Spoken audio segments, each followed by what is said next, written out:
Hello students, welcome and welcome back to my channel. तो student, आज की इस वीडियो में हम डिस्कस करेंगे आपकी बीए थर्ड ईयर की जो आपकी बुक है modern and contemporary world history 1871 to 1919। Code है बुक का हिस्ट 305। समकालीन इतिहास आपका फर्स्ट टॉपिक है, ठीक है। तो सबसे पहले आपको इतिहास में काल के बारे में यहाँ पर बताया गया है। तो सबसे पहले जो इतिहास में काल है उससे आपको 5 नंबर का या 2 नंबर का प्रश्न आता है। उसमें 4 पॉइंट्स दिए गए हैं। पहला है राजवंशों के शासन के आधार पर विभाजन, कि इतिहास का जो है वो विभाजन किस आधार पर किया जाता है। तो सबसे पहले राजवंशों के शासन के आधार पर विभाजन किया जाता है इतिहास का। फिर सांस्कृतिक एवं धार्मिक विकास के आधार पर विभाजन होता है। तीसरा है शताब्दियों के आधार पर विभाजन किया जाता है, कि कभी कभी काल का विभाजन शताब्दियों के आधार पर भी किया जाता है, जैसे 15वीं शताब्दी 16वीं शताब्दी का भारत का इतिहास या 18वीं 19वीं शताब्दी का यूरोप का इतिहास आदि। परंतु शताब्दियों के पर आधारित विभाजन अर्थहीन होता है, जिसका कोई वैज्ञानिक तर्कसंगत आधार नहीं होता है। और लास्ट आता है आपका सामाजिक विकास के आधार पर। तो यह इतिहास लिखने का सबसे अधिक प्रचलित ढंग है। इसमें तिथियों के व्यापक सिलसिले के साथ साथ अलग प्रकार की अर्थव्यवस्था, सामाजिक प्रणाली तथा संस्कृति का बोध होता है। इतिहास रचना का यह ढंग समाज के विकास के अलग अलग चरणों के स्पष्ट करने के लिए बहुत उपयोगी सिद्ध होता है। फिर मैं आपके साथ डिस्कस करूंगी आपका जो 2022 में आया था क्वेश्चन, समकालीन इतिहास से आपका क्या अभिप्राय है और इसकी प्रमुख विशेषताओं का वर्णन कीजिए। तो स्टूडेंट्स, मैं आपको आज बताऊंगी कि आप अपना क्वेश्चन जो है 10 नंबर का कैसे अटेम्प्ट कर सकते हैं पेपर में। मैं आपको बार बार बोलती हूँ कि सबसे पहले आप क्या लिखेंगे, परिचय। तो समकालीन इतिहास के बारे में विद्वान एकमत नहीं है। समकालीन इतिहास की उस अवधि के बारे में बताता है जो आज के लिए एकदम प्रासंगिक है तथा आधुनिक इतिहास के कुछ निश्चित परिप्रेक्ष्य से संबंधित है। हाल के समकालीन इतिहास की कमजोर परिभाषा विश्व युद्ध 2 जैसी घटनाओं को शामिल करती है, लेकिन उन घटनाओं को शामिल नहीं करती जिनके प्रभाव को समाप्त किया जा चुका है। परिचय के बाद आपको कोई भी क्वेश्चन आता है पेपर में किसी भी प्रकार का, तो आपके अटेम्प्टेशन इसी प्रकार होनी चाहिए। फिर हम लिखेंगे अर्थ। समकालीन इतिहास है हमारे अभिप्राय उस काल के इतिहास से है जिसमें घटने वाली घटनाओं को इतिहासकार ने स्वयं अपनी आंखों से या तो देखा हो या उसे स्वयं जो है वो भोगा हो। कुछ इतिहासकार 1945 से लेकर आज तक के समय को समकालीन इतिहास की संज्ञा देते हैं। कुछ 1917 ईस्वी से 1945 ईस्वी तक के समय को समकालीन इतिहास कहना तर्कसंगत समझते हैं। तो यहाँ पर अर्थ बताया गया है कि कुछ इतिहासकारों का मानना है कि समकालीन इतिहास वो होता है जिसमें जो इतिहास लिखने वाला लेखक है उसने उन घटनाओं को अपनी आंखों के सामने देखा हो या उनको जो है स्वयं भोगा हो।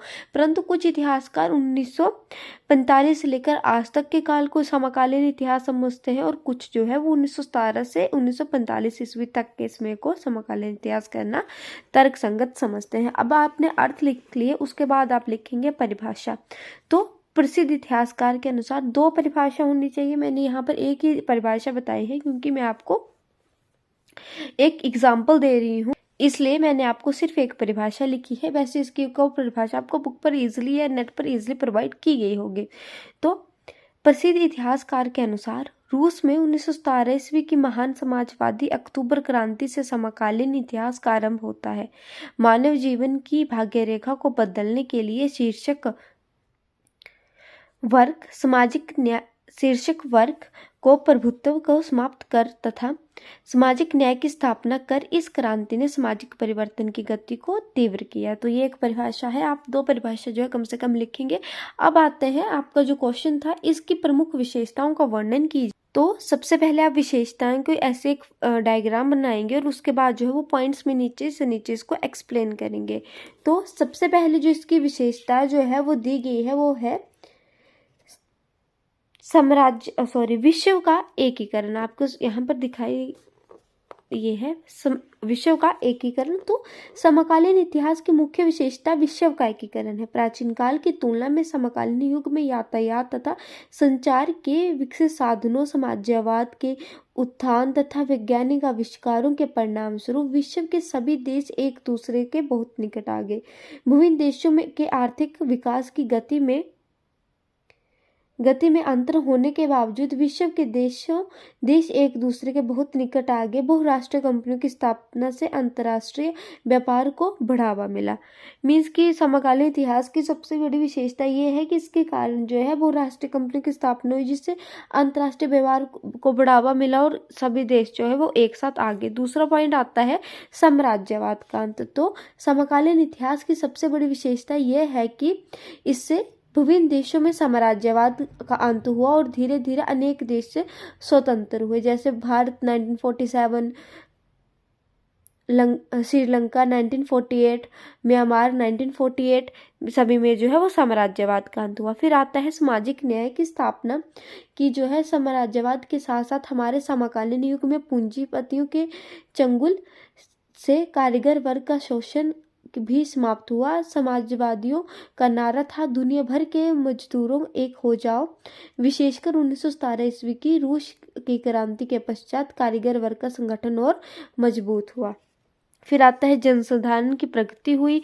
समकालीन इतिहास में अंतर्राष्ट्रीय संबंध बढ़े, पूंजीपति देशों में संघर्ष बढ़ा। सातवां पॉइंट आता है राज्यों के कार्यों और स्वरूप में परिवर्तन, जीवन का लैंगिकीकरण, विश्व की दो गुटों में बंटवारा। 10वां पॉइंट आता है गुट निरपेक्ष आंदोलन की स्थापना। मीन्स कि इस आंदोलन में एशिया, अफ्रीका व लैटिन अमेरिका के देश जो शामिल हैं। इस आंदोलन का मुख्य उद्देश्य साम्राज्यवाद, उपनिवेशवाद व नस्लवाद का विरोध करना है। और लास्ट आता है संयुक्त राष्ट्र संघ की महत्वपूर्ण भूमिका। 1945 ईस्वी में द्वितीय विश्व युद्ध की समाप्ति पर अंतर्राष्ट्रीय शांति व्यवस्था को कायम रखने के लिए तथा मानव जाति के विकास के लिए संयुक्त राष्ट्र संघ का जो है वो निर्माण किया गया। इस महान संस्था के अस्तित्व में आने के पश्चात विश्व के कई देशों में आपसी झगड़ों का निपटारा शांतिपूर्ण ढंग से हुआ। आप सभी को पता है कि संयुक्त राष्ट्र संघ की आज भी जो है वो क्या भूमिका रहती है शांति की स्थापना करने के लिए। फिर आपको आता है आधुनिक युग की विशेषताओं का समकालीन युग पर प्रभाव। सबसे पहले आता है कि पुनर्जागरण आंदोलन की जो है यूरोप में आधुनिक काल पुनर्जागरण अर्थात 15वीं तथा 15वीं शताब्दी से माना जाता है। मीन्स कि पुनर्जागरण आंदोलन का जो है वो कार्य जो है वो यूरोपीय देशों में 15वीं शताब्दी से जो है वो आरंभ हो गया। फिर आता है धर्म सुधार आंदोलन जो है उनका आरंभ हो गया, जिसके कारण जो है वो ईसाई धर्म को दो शाखाओं में कैथोलिक तथा प्रोटेस्टेंट ने अपने अपने ढंग से जो है वो शिक्षा के प्रसार में योगदान दिया और इसके साथ ही साथ में जो है वो जो ईसाई धर्म है वो दो शाखाओं में बंट गया। फिर आता है आपका तीसरा पॉइंट नई भौगोलिक खोज की नई जागृति के कारण लोगों में जो नवीन उत्साह पैदा हो गया, उसके कारण उन्होंने दूर दूर के स्थानों की जो है वो यात्रा करनी जो थी वो प्रारंभ कर दी। फलस्वरूप 1492 ईस्वी में सुप्रसिद्ध नाविक कोलंबस ने स्पेन के शासक की सहायता प्राप्त करके अमेरिका की खोज निकाला। इसके पश्चात 1497 में जॉन कैबट नामक एक अन्य नाविक जिसे प्रथम शासक हेनरी सप्तम के रक्षण प्राप्त हुआ, जिसने जो है वो न्यू फाउंडलैंड को जो है वो ढूंढ निकाला। फिर आता है आपका चौथा पॉइंट राष्ट्र राज्य तथा निरंकुश। मीन्स जो है वो मध्यकालीन के अंत तथा आधुनिक काल के प्रारंभ में कई कारणों से राष्ट्रवाद के भावना का विकास हुआ। मध्य युग समाप्ति सरदारों तथा विश्व राज्य की प्रति वफादारी के स्थान पर राज्य के प्रति जनसाधारण की विस्तृत तथा व्यापक वफादारी जागृत हुई, जिसके परिणाम स्वरूप जो है वो राष्ट्र राज्य का अस्तित्व जो है वो समाप्त हुआ। फिर पांचवा आता है वाणिज्यवाद। मीन्स के वाणिज्यवाद एक राजनीति का आर्थिक सिद्धांत था जो 15वीं और 17वीं शताब्दी के बीच यूरोप के राज्यों में बहुत विकसित हुआ। फिर आता है आपका 6वां पॉइंट अमेरिका की स्वतंत्रता का युद्ध, कि अमेरिका ने जो है वो स्वतंत्र तथा एक महाशक्ति के रूप में उभर कर सामने आया। इंग्लैंड की शानदार क्रांति, इंग्लैंड में जो है वो एक शानदार जो है वो क्रांति हुई। 1603 में ट्यूडर वंश के इंग्लैंड की महारानी एलिजाबेथ का देहांत हो गया। उसने जीवन भर विवाह नहीं करवाया था, इसलिए इंग्लैंड का शासन हेनरी सप्तम की पूंजी मार्गरेट के पौत्र स्कॉटलैंड के शासक जेम्स को सौंप दिया गया। उसने 1625 ईस्वी तक शासन किया। वह देवी अधिकारों के सिद्धांत में विश्वास रखता है, इसलिए उसके शासनकाल में राजा तथा के बीच जनता के बीच संघर्ष चलता रहा। उसके बाद उसका बेटा चार्ल्स प्रथम इंग्लैंड के गद्दे पर बैठा। इस प्रकार जो है वो इंग्लैंड के जो है वो शासन में जो है वो गृह युद्ध जो है वो प्रारंभ हो गया। 7वां पॉइंट आता है फ्रांसीसी क्रांति,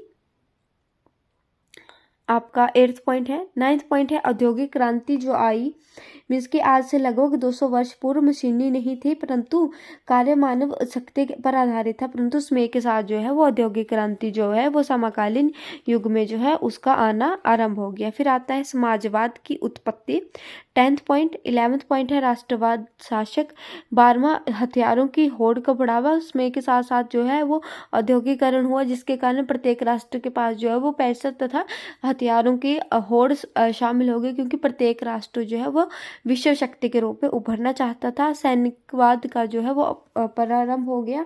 जो राष्ट्र थे वो अधिक से अधिक जो है वो सैनिक जो है वो इकट्ठा करने लगे। फिर आता है आर्थिक साम्राज्यवाद का उदय, मीन्स कि इसमें के साथ साथ जो है वो आर्थिक साम्राज्यवाद की जो है वो उदय होने लग पड़ा। औद्योगिक क्रांति ने साम्राज्यवाद को जन्म दिया। औद्योगिक क्रांति के कारण कारखानों के लिए कच्चे माल की और उनमें बनी वस्तुओं को बेचने के लिए मंडियों की जरूरत थी, अतः इंग्लैंड, फ्रांस आदि व्यावसायिक देशों ने विभिन्न देशों में अपने उपनिवेश स्थापित करने आरंभ कर दिए। ये था आपका आधुनिक युग की विशेषताएं का समकालीन युग पर प्रभाव। इन लास्ट आप लिखेंगे किसी भी क्वेश्चन में निष्कर्ष, तो अंततः अंत में हम कह सकते हैं कि आधुनिक काल में जो है वो साम्राज्यवाद की स्थापना के कारण समकालीन इतिहास के बहुत प्रभाव पड़े। जो भी आपने ऑब्जर्व किया होगा वो आप निष्कर्ष में अपने अकॉर्डिंग लिख सकते हैं। स्टूडेंट्स, इन लास्ट में आपसे यही कहना चाहूँगी कि जो आपकी modern and contemporary world history की जो आपकी बुक है वो काफ़ी इंटरेस्टिंग बुक है, काफ़ी ज़्यादा इंटरेस्टिंग बुक है। अगर आप इसको इंटरेस्ट के साथ जो है वो पढ़ोगे, इस बुक को आपको कवर करने के लिए एक दिन जो है वो काफ़ी होगा। अगर आप इसको शुरू से अंत तक की कहानी की तरह पढ़ना शुरू करोगे तो ये बुक जो है वो काफ़ी इंटरेस्टिंग है। और रही वीडियोस की बात, तो ये थोड़ी लेंथी बुक है, तो इसकी वीडियो जो है as compared to other books जो है वो थोड़ी कम आएगी, बिकॉज ये काफ़ी लेंथी है और जो है इसके लिए काफ़ी ज़्यादा टाइम जो है वो कंज्यूम करती है ये बुक, इसलिए। बट मैं कोशिश करूँगी कि इस बुक को ज़्यादा से ज़्यादा कवर करने की कोशिश करूँगी, साथ ही साथ आपकी दूसरी बुक पर भी कॉन्सेंट्रेट करूँगी। आपके लिए मेरी वीडियोज़ हेल्पफुल रहती है तो चैनल को लाइक, वीडियो को लाइक, चैनल को सब्सक्राइब, अपने फ्रेंड के साथ शेयर करना ना भूले। Thank you for watching.